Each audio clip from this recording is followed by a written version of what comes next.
So good evening, everyone. Hi from Dementia Alliance, from the Dementia Alliance family. If you're watching this video, you are participating with us as we honor Black History Month 2023. As you know, Black History Month was created to focus attention on the contributions of African Americans here in the United States. And this started taking place in the early 1700s up to current now. This year, the theme is reported by the Association for the Study of African American Life and History as the importance of Black resistance. For the purpose of what we're doing here today, I would like to share with you to replace that word resistance with resilience, because we know the African American community, there's the resistance, but we have a strong resilience in how we respond to those things in the community. As you know, last year we did an interview with an African American male caregiver who is caring for his 90-year-old mom, but also he was a veteran. So that was a very amazing story to hear. But we also talked to an African American female daughter caring for her mom and continuing to work and just going through the challenges of doing that, of course, with the support of her family. So this year we wanted to maintain that momentum.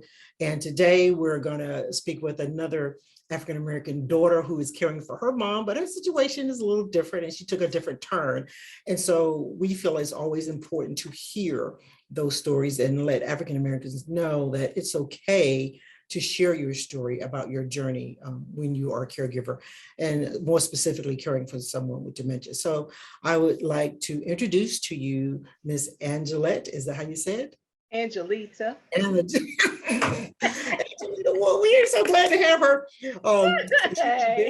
As I try to pronounce her name correctly, but caring for her mom as well. And we are so glad to have her here today. So Angela, tell us about, yourself and just about what you do as a not as a caregiver, but just talk a little bit about you first, and then we'll get into your caregiving responsibilities or tasks. Okay. Okay. I'm a 58-year-old, second oldest of originally 7, now 6. Okay. It was 5 boys and 2 girls. Now it's 4 boys and 2 girls. And I have always been that mother type. I had two and lost 2, so to say. So that stigma of being a mother is still in me, and it's going to always be in me. I'm a teacher, and hopefully in another year or 2, I'm about to retire. Retire kindergartners, but I love my kids. But it's about that time. I've been in the business 23 years. Wow. Yeah, long time. I started out in my mom's footsteps, me and my sister. My mom babysitted kids in the community, even when we staying in Greensboro. Now we stay in Sedalia. So her trademark is in Greensboro and followed us all the way to Sedalia. So the kids that she babysit, they're grown now. Okay. Anyway, I am old school, raised old school. This new school is very new, but anyway, my morals don't change, but of course, some of the style of the way we do things as far as fun things with the kids. Yeah. But my morals is still the same. Yeah. And so, I totally get that. My daughter teaches at the high school up the street from where you teach. And well, she doesn't teach, but she's in the school system. And my husband is in Alamance County. I don't know what school. I don't know what the school right off here, but so my family is ingrained in that teaching concept as well. So very appreciative of all the hard work that you guys do. Oh, thank you. So with that, so you're caring for your mom, and we know she has this diagnosis. So tell us, when your family first got the diagnosis, or how you found out that your mom had this diagnosis. Like, what were the processes that you had to go through to get that diagnosis? Okay, first of all, I had came home from work, and I happened to have, and thank God for this, I happened Yeah. to have her car because her car needed maintenance. Mm-hmm. Okay, so then I took I said, Mama, I'm taking a car to get maintenance. She was like, okay. I took a car to get maintenance after I got off from work that particular Right. day. I came home and Mama comes out the door. She had her clothes on backwards. She had a Mm. sock on her head. And she said, Mm. well, I'm ready to go. She said, well, where are my keys? And I was like, I couldn't say Couldn't nothing. form words. Yeah, couldn't What's form going words. on? I didn't even ask her what's going on, but my mouth dropped. I said, Right. oh, Mama, I said, we're going to go in the house. We're going to change your clothes. No, I got on my clothes and give me my keys because I'm ready to go. Right. Right. But then prior to that, my next door neighbor, they go riding a lot. Mm-hmm. So prior to that, my next door neighbor was like, Angie, you might need to kind of watch on your mom because she be going in between lights and turning in front of each people and stuff like that. Mm-hmm. So that particular day, I took my mom's keys. Oh my God. No, I actually had them. I never gave them Right. back. Oh, okay. Okay. So I got in touch with my sister Mm-hmm. and I was like, Lane, something is going on with mom. She was like, really? I said, yes. I said, because she came outside, her clothes was all backwards. She had a sock on her head, like it was her head, and she wanted her keys. And I said, I did not give them to her. Right. Right. That like shocked me. So we get back in the house. Oh man, she kind of like argued with me the entire time. I was like, no, Yeah. mama, I can't. I just can't.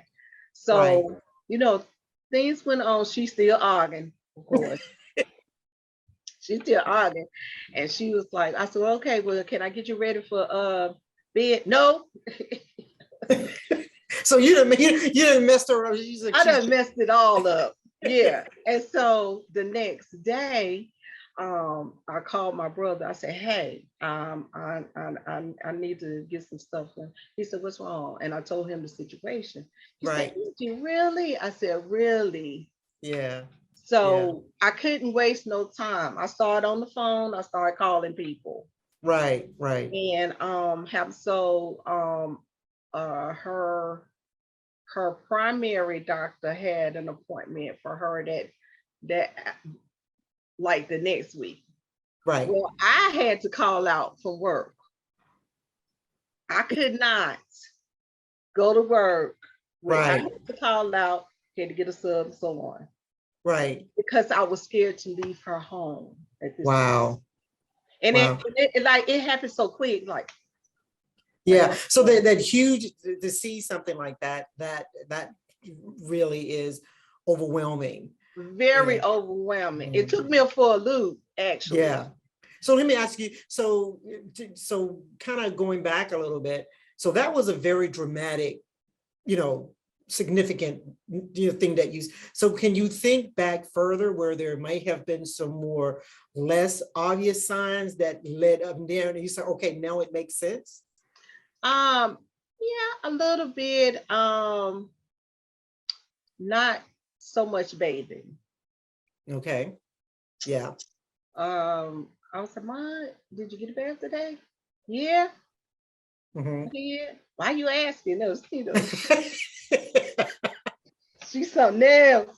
Yeah, I was raised by my grandmother. I get But I just asked, and I can kind of tell, Yeah. I Yeah. can Yeah. kind of tell just from the hygiene part. Part. Yeah. Yeah. Yeah. Mhm. So here you are in this big thing. You see mom comes out. And so you take it to the doctor.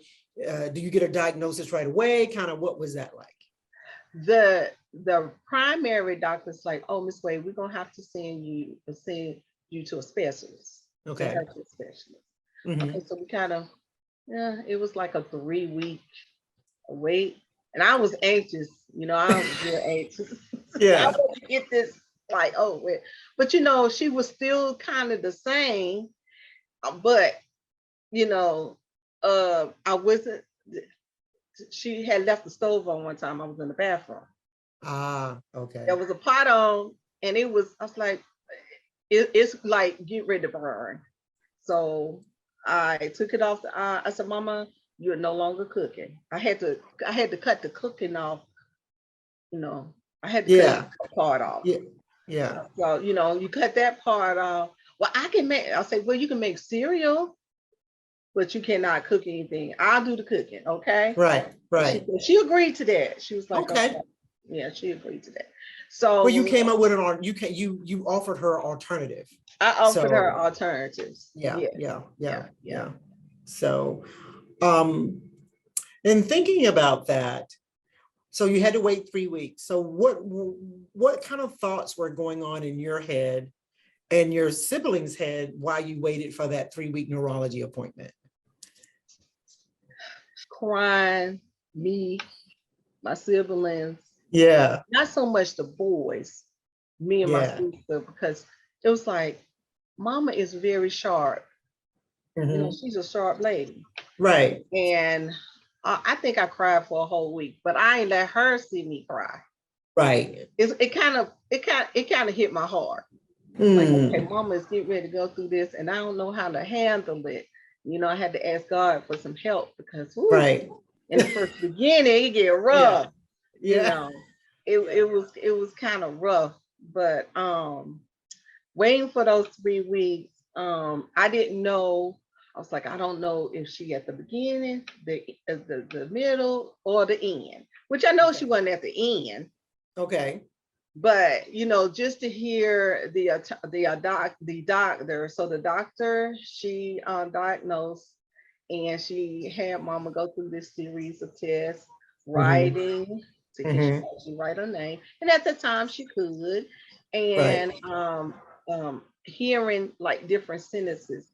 Could she repeat what the doctor was saying? Yeah. She did kind of good. So she actually, to make a long story short, she actually rated Mama at mild at the time. Okay. And this mild cognitive impairment, or okay. Yeah. Okay.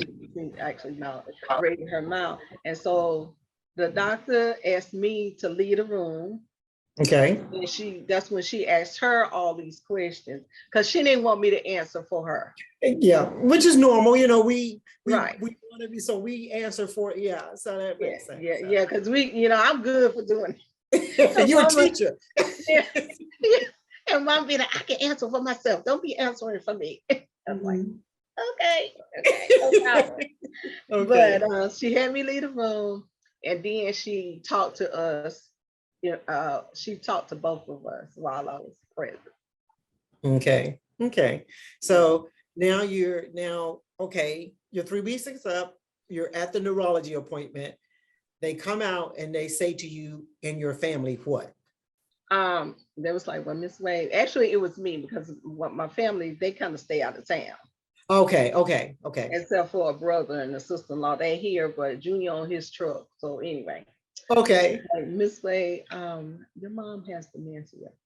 And I was like, my mouth dropped.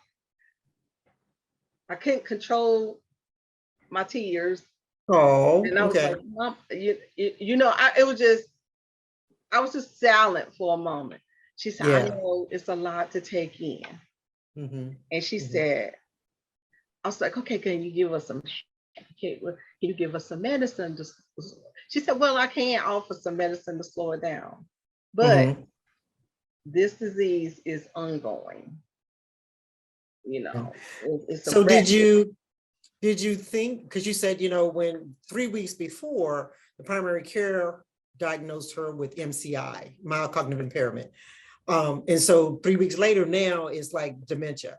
So did the sound of mild cognitive impairment not sound as maybe devastating as the dementia term?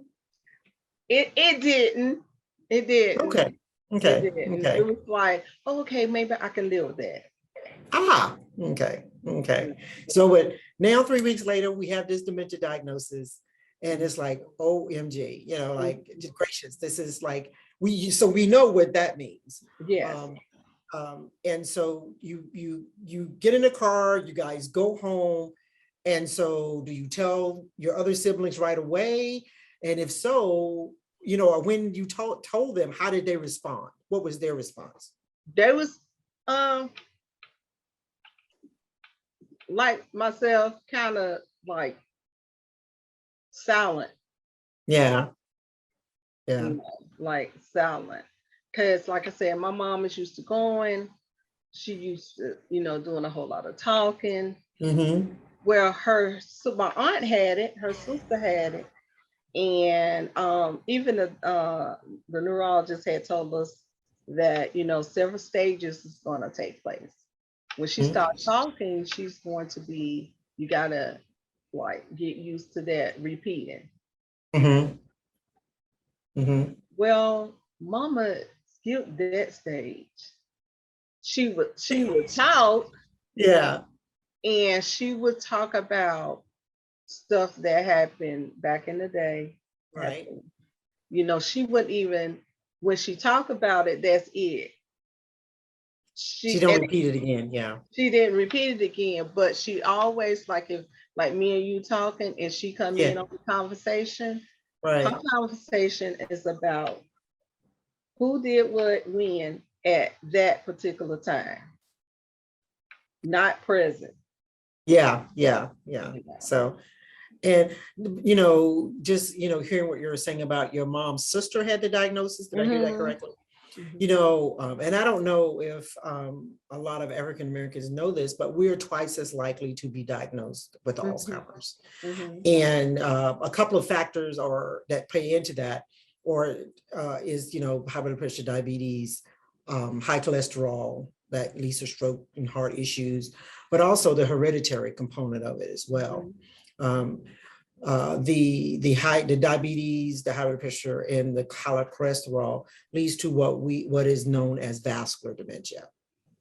And so, of course, most definitely at higher risk for that as well. But African Americans are twice as likely, and I don't know if that's known across the board for African Americans, but just for your informational purposes and for this viewer as well. And so. And if her sister had it, and maybe some other siblings have had it as well, so there are some components of potentially being hereditary, So just to share that, not saying that you want to run out and get the nearest test, and, right? And lots of people's like, yeah, I'd rather not know. Then you have individuals that are like, yeah, I want to know. So another component of that is we as African Americans participating in research. And of course, we got those situations in the past, like Henrietta Lacks and the Tuskegee Airmen, where it's just, kind of puts us off and we're like, yeah, we don't want to be participating in those type of things. But, as moving forward in the future and finding a cure, and finding resources that are conducive to the African-American community, participation in research is going to be very important for us as African Americans. And so I know with you being a teacher, and you said you're getting ready to retire here in a little bit. So, was your decision to retire, and I know what's going on in the school system, like I said, I have a husband and a daughter, was part of that because you are caring for your mom, or was just like, this is an opportunity for me to go head on and do something in that what I was going to do anyway? Well, actually, it was something I was going to do anyway. Yeah. And the more I think about it, first I was going to just give myself up to 2 more years, but I don't think that's going to happen. I don't think that's going to happen. But I mean, as far as I'm just trying to debate when should I put in my paperwork and all of that. Yeah. But I'm just waiting for a little while. Just a little bit. But then it started taking a toll on me because my mom, she wasn't always at home. We put her, well, me and my sister, put her in, we checked out some daycares and we found Wellsprings. Okay. Oh my God, they are the best. Awesome. Shout They out to Will Springs. they are They're in all the best. Greensboro. Yes, Yes, they yes, are yes. the best. Is Wellsprings Memory Care, which Mhm, is adult daycare. mhm. They are great. I've never encountered this center. This center, I I said I know they got 5 stars. My So mom, talk a little bit more about that in detail, and how you decide, why you and your sister decided to do that, because in the African American community, doing something like, even as simple as adult day. So we won't even talk about placement, but adult day is just like, oh we gotta do it. We gotta keep them home. We gotta do the work. We gotta. So talk a little bit about how you and your siblings came to the conclusion that this is what we need to do. well, at first, off the bat, me and my sister decided, no, no, we're not doing a facility. Right. I was like, either my sister is like she's the second in command as far as caregiver. I'm the Right. first, I'm the primary, she's secondary. Even though she Okay. stay out of town, she come home every 2 weeks or every 3 weeks, she here. Okay. But we decided because I needed to go back to work. Right. So I, at the time, COVID is rapid. There are not a lot of agencies, or let's say I wasn't trusting a lot of agencies to come Right. here, to come in here. Okay. Okay. Because you have a lot going on. And with COVID rapid, I was like, no, no, no. Mine was like, no, we ain't trying to hire anybody to come in here. Well, Right. we were, and we was looking, because actually because she failed a couple of times Okay. in between. We had a couple of bumps along the way. And she stayed in the hospital 5 days, one time 7 days. That's just because we found out she had she had a UTI. Okay. Okay, and she failed a couple of times. Well, after the second time she got out of the hospital, the social worker was like, well, we have a she went to rehab one time. Mhm. And Right. after that, this was before she was diagnosed. She went Okay. to rehab because she had failed. Okay. So, and when she went to rehab, myself, every day, after school, Mhm. before school, I was there. Right. Right. Every day. It didn't, I was there. Yeah. And then I'll go back to work. And after I get off of work, I would go and go after work, and then I would stay until the exact end. So, I started looking around, and I was like, Right. okay, I don't like this. I don't like the way this is going. Right. So I said, Lane, what should we do? And Lane said, you know what? Maybe we could put her in adult daycare. So that means we had to search around. Right. Mm-hmm. Mm-hmm. And then someone referred us to Wellspring. Okay. And so we called them and we looked them up also. They Right. Right. 4 or 5 stars. And we looked them up. We called the coordinator, and she gave us an online tour, and you know, Mm-hmm. and we got that in place. And then we, got her started, but they didn't let us just bring her in. She had Okay. to do, it's a lot of paperwork you got to sign off on. Mm-hmm. And they Mm-hmm. did 2 half days. Okay. They had See to how she adjusted and how see how she adjusted. right. Well, she didn't want to leave. Said, oh, I gotta go. You got her there, and she was like, I don't know why you guys are here. I'm just, yeah, why are you here? I'm having some. She was like, I was like, well, Mama, you only have a half a day. No, no, no. So the The director was like, okay, we'll let her stay another couple of hours. You go somewhere else and come back. Go get some chips and a Coke. And So come back and come back. So my mom started daycare on February the 7th last year.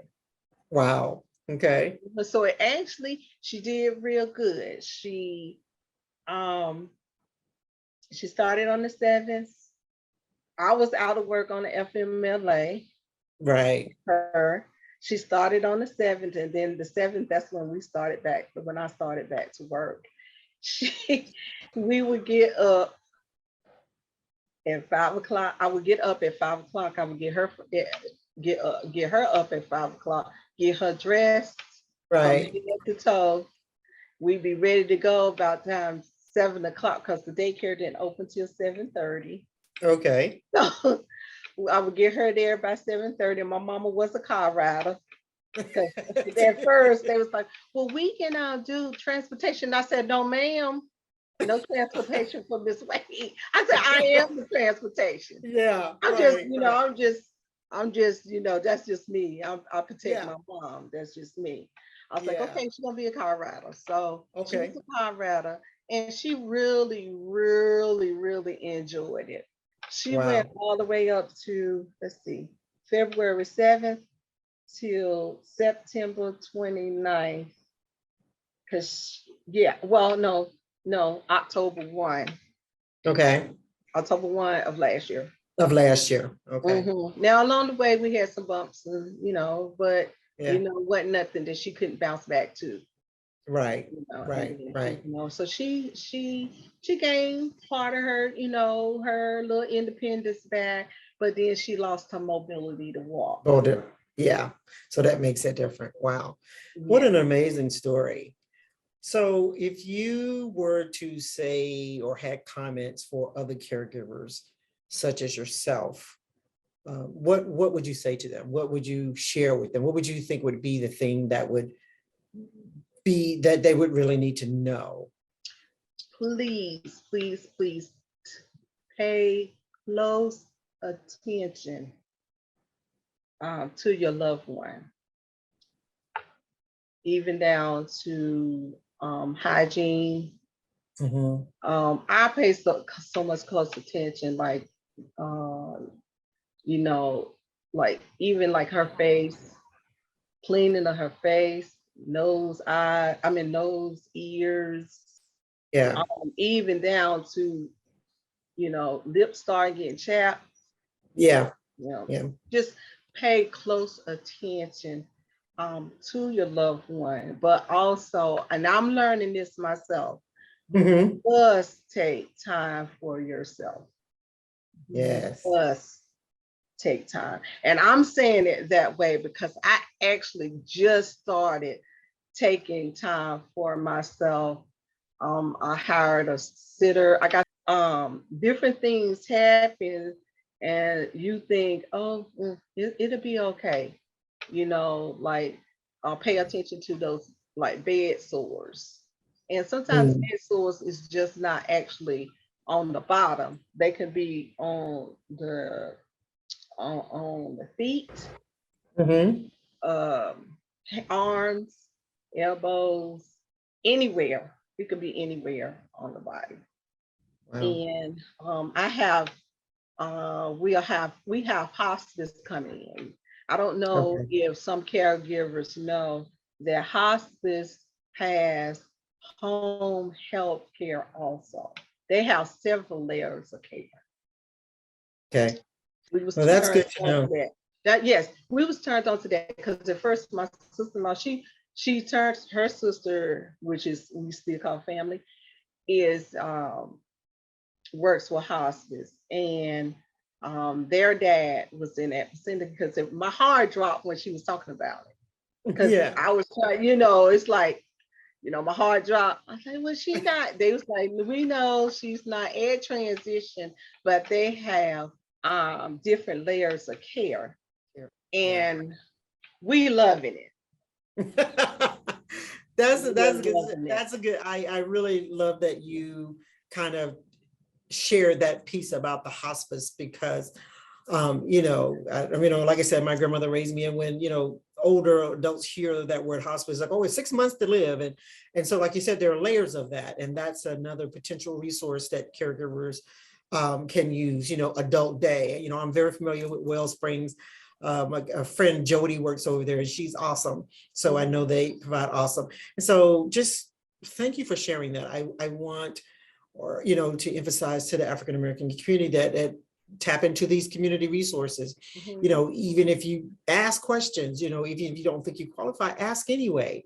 And, that may lead to something that you may qualify for. So, us not trying, especially daughters, we put on this cape, like you were talking about earlier, we put on this superwoman cape and we're trying to work and we're trying to take care, mom or dad. Some cases we got husbands and children. So we're trying to do all these things that we really don't have the energy to do. That's correct. And asking for help is not something that's known to be strong in our community, but we got to learn how to do that because it's so important to our mental and emotional stability and health, as you were saying. So we so appreciate you sharing with us your story and some of the challenges of that and what you went through, but just how much you love and care for your mom, which is so awesome. And so we appreciate you sharing that information with us.